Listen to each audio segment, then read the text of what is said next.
think somewhere there's an unwritten rule that the longer the gospel is, the shorter the homily has to be. And today we get not one, but two gospels, right? In our first gospel, which we heard in the back of the church during the blessing of the palms, we heard about Jesus' triumphant entry into Jerusalem, right? It was this much anticipated moment, this long awaited moment, fulfilling Psalm 118, when the Messiah would finally enter into the city of Jerusalem.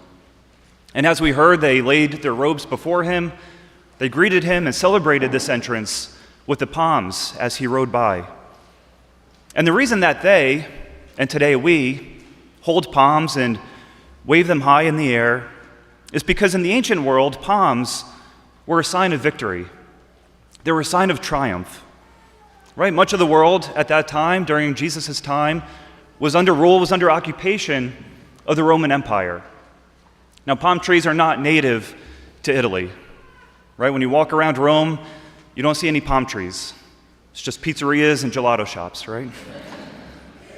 But as the Romans went out and they conquered more and more territory, especially the areas south of them, all around the Mediterranean, palm trees were prevalent, right, throughout northern Africa, in the Levant. And so as they conquered these territories, they always looked for a souvenir to bring back, right? And so the palms became this sign of victory, right, the symbol of triumph. And they would give these palms to athletes who emerged victorious in various, competitions, right, to the military leaders. And today, they offered their palms not to Caesar, but to the true king, right, the King of Kings. But that celebration was a little premature, wasn't it?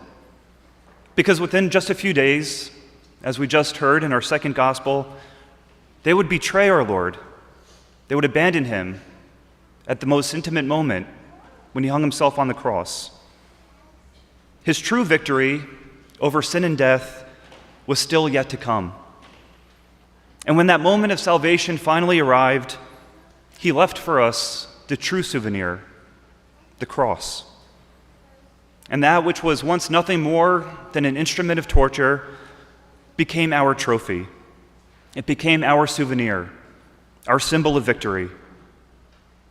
But we can't celebrate prematurely either, right? We have one last week to go.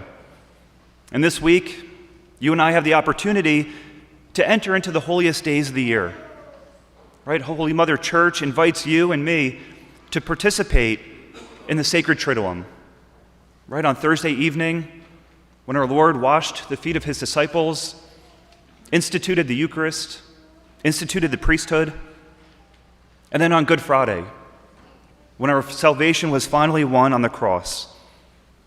And you and I are invited to participate, to enter as fully as we can into that paschal mystery. And in so doing, we prepare ourselves to receive the risen Christ on Easter Sunday, when we can finally sing our victory anthem, Lift High the Cross. May God bless you.